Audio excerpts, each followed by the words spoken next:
Булардын ошо өсүмдүүлүгү жылына 3 сантиметрден 5 сантиметрге чейин.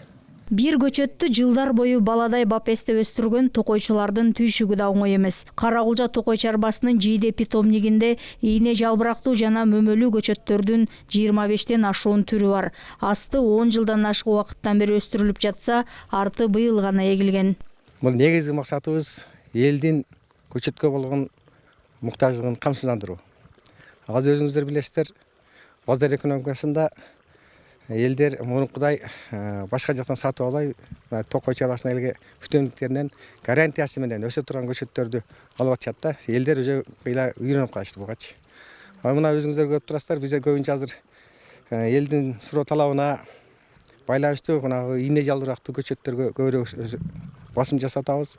Өлкөдө жашыл мура сөнөктүгү башталгандан бери көчөттөргө суроо талап күчөдү. Ийне жалбырактуу жана мөмөлүү дарактардын акыркы сортторун алып кетип жатышат. Себеби токой чарбасында өстүрүлгөн көчөттүн кепилдиги бар. Алар атайын биогумус менен азыктандырылып, топурагы менен кошо берилет. Көчөттөрдү базар экономикасына ылайыктуу көчөттөрдү тиге баштадык.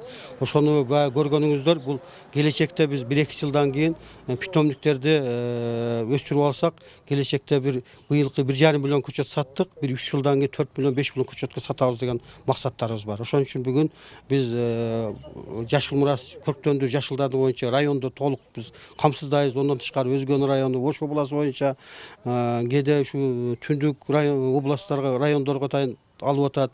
Андан тышкары Өзбекстан, Тажикстандарга чейин ушул көчөттөрүбүз реализация болуп кетип атат.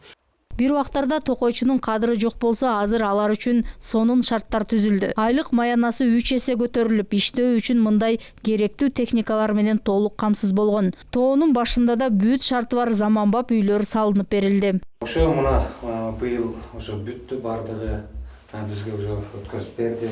Кудай кааласа сатпадык таяр. Каракулжа токой чарбасынын жалпы аянты 72 000 гектардан ашык. Токой баскан аянты 9 000 гектарга жакын. Алар негизинен арча жана жаңгак токойлору. Токойчулардын айтымында азыр жаңгакты кыюуга тыюу салынгандан бери ал жыш өсүп жакшы мөмө бербей жатат.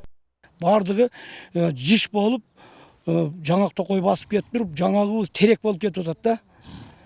Анан ошого эгерде кыюу болсо, биз ошону келечекте мөмө бере турган багыт жаңгактарды өстүрүп алышыбыз керек. Негизи бул биздин эккенибиз келечекте жаңгак мөмөсү ала турган токой болушу керек да. Эл арасында да азыр түшүнүк өзгөрдү. Мурдагыдай мыйзамсыз дарак кыйгандар кадриси азайган. Отун керек болсо чарбага кайрылып, жараксыз дарактарды сатып алып кетишет. Антимонополиядан бизге баа коюп берген. Бир куб отундун баасы 500 сом, анан шак отун деп коет. Шак отундун бир кубу 250 сом. Ошонун негизинде бизде барып через бухгалтер, азыр бардыгы банкка болуп калды. Биз реквизитти беребиз, банкка төгүп келишет. Ошонун негизинде токойчу келип, атайын ошо курган жерлерди көргөзүп, токойчунун көзөмөлү менен гана берилет. Токойчунун үйү азыр Каракулжада 4 токойдо салынган. Көчөттөрдүн кирешеси да жылдан жылга жакшырып бара жатат. Өлкөнүн жашыл мурасын сактап келе жаткан кызматкерлер үчүн жакшы шарттар түзүлүп жатканына токойчулар ыраазы. Зыйнат Ибраимова, Арген Садиев, ЛТР, Ош облусу.